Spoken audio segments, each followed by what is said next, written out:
ಅಯೋಧ್ಯ ಶ್ರೀರಾಮ ದೇವಾಲಯ. ಉಕ್ಕು ಅಥವಾ ಕಬ್ಬಿಣ ಇಲ್ಲದೆ ನಿರ್ಮಿಸಿರುವ ದೇವಾಲಯ. ಬನ್ನಿ ಇದರ ಬಗ್ಗೆ ಕೆಲವು ಆಸಕ್ತಿಕರ ಸಂಗತಿಗಳನ್ನು ತಿಳಿದುಕೊಳ್ಳೋಣ. ಅಯೋಧ್ಯೆಯ ಶ್ರೀರಾಮ ಮಂದಿರವು ವಿಸ್ತಾರವಾದ ಪ್ರದೇಶವನ್ನು ಹೊಂದಿರುವ ಇದು ಒಟ್ಟು 2.7 ಎಕರೆ ವಿಸ್ತೀರ್ಣವನ್ನು ಹೊಂದಿದೆ.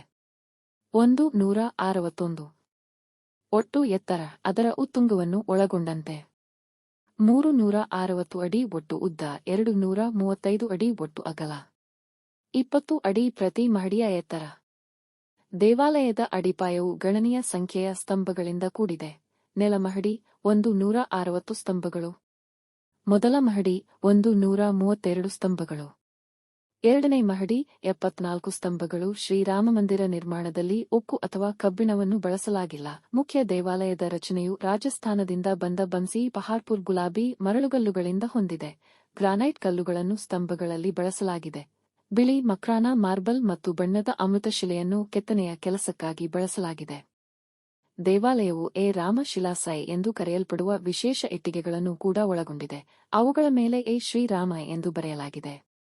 ನೇಪಾಳದ ಗಂಡಕಿ ನದಿಯಲ್ಲಿ ಕಂಡುಬರುವ ಪವಿತ್ರ ಪಳೆಯುಳಿಕೆಯಾದ ಶಾಲಿಗ್ರಾಮ್ ಬಂಡೆಯನ್ನು ದೇವಾಲಯದ ನಿರ್ಮಾಣದಲ್ಲಿ ಸೇರಿಸಲಾಗಿದೆ. ಶ್ರೀರಾಮ ಜನ್ಮಭೂಮಿ ತೀರ್ಥಕ್ಷೇತ್ರವು ವಾಸ್ತುಶಿಲ್ಪದ ಅದ್ಭುತವನ್ನು ಕಾರ್ಯರೂಪಕ್ಕೆ ತರಲು ರೂ. 1,800 ಕೋಟಿ ವೆಚ್ಚವಾಗಿದೆ ಎಂದು ಅಂದಾಜಿಸಿದೆ.